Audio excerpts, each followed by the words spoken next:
Pipipi. Iya ya. Mengapa silsilah Yesus di kitab Matius dan Lukas berbeda? Oke, Mami jelasin ya. Memang di Alkitab silsilah Yesus itu ada yang ditulis di Matius dan di Lukas.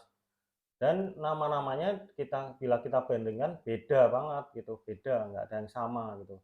Ini kenapa ya? Kita lihat dulu ya. Jadi tentang kelahiran Yesus itu sebenarnya sudah dijanjikan dulu waktu sama Daud. Anak-anak makanya disebut Yesus itu anak Daud karena keturunan Daud.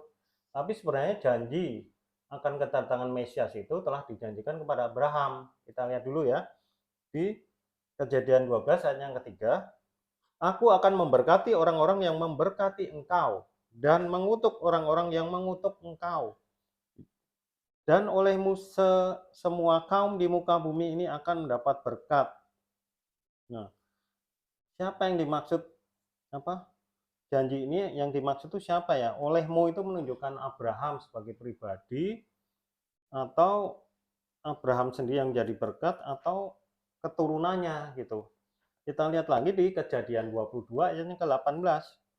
Oleh keturunanmu lah semua bangsa di bumi akan mendapat berkat karena engkau mendengarkan firman-Ku. Nah, berarti yang disebut olehmu ini, oleh semua kaum di bumi akan mendapat berkat, itu yang disebut olehmu adalah keturunan Abraham. Jadi bukan keturunan-keturunannya ya, tapi keturunan, berarti satu orang. Berkat itu akan diturunkan ke semua bangsa. Nah, kita lihat penjelasannya lagi di Galatia 3 ayat yang ke-16. Adapun kepada Abraham diucapkan segala janji itu dan kepada keturunannya. Tidak dikatakan kepada keturunan-keturunannya seolah-olah yang dimaksud banyak orang, tetapi hanya satu orang dan kepada keturunanmu yaitu Kristus. Nah, jadi yang dimaksudkan janji yang dikatakan kepada Abraham ini yang dimaksud adalah berkat itu akan turun melalui Kristus, yaitu Yesus Kristus itu yang merupakan keturunannya melalui Daud. Nah, kenapa nama-nama yang ada di Matius dan Lukas ini silsilahnya beda? Jadi orang yang nggak ngerti atau orang yang berbeda iman dengan kita mengatakan bahwa wah itu Alkitab kontradiksi, Alkitab isinya beda-beda gitu loh. Nggak pas. Tapi kita harus lihat, cek lagi konteksnya yang apa yang dibicarakan di Matius. Di Matius ini adalah membicarakan silsilah Yesus Kristus dari sisi Yusuf, bapaknya, bapak angkatnya, karena kan Yusuf itu merupakan bapak angkatnya, bukan bapak kandung gitu. Sedangkan di Lukas itu membicarakan silsilah Yesus dari ibunya Maria, dari sisi ibunya Maria. Kita lihat di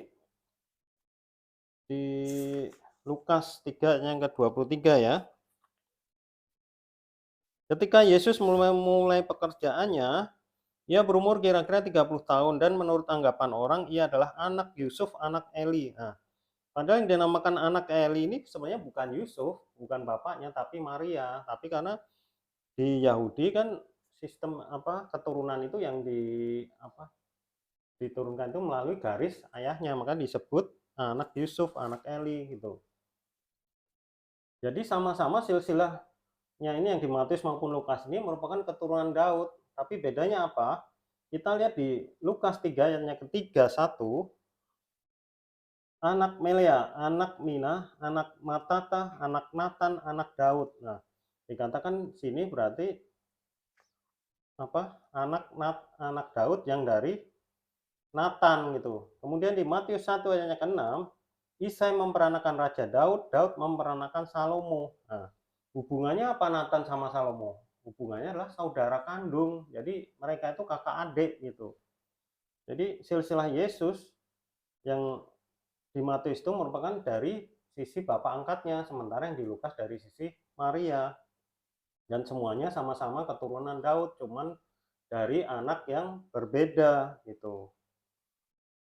Makanya dikatakan juga di 16 nih, Yakub memperanakan Yusuf, suami Maria yang melahirkan Yesus yang disebut Kristus.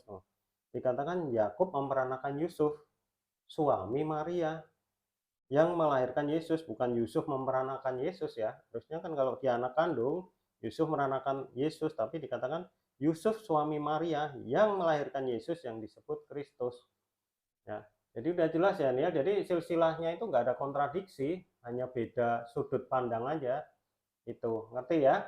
Oh gitu ya, Pe. Ya. Makasih ya.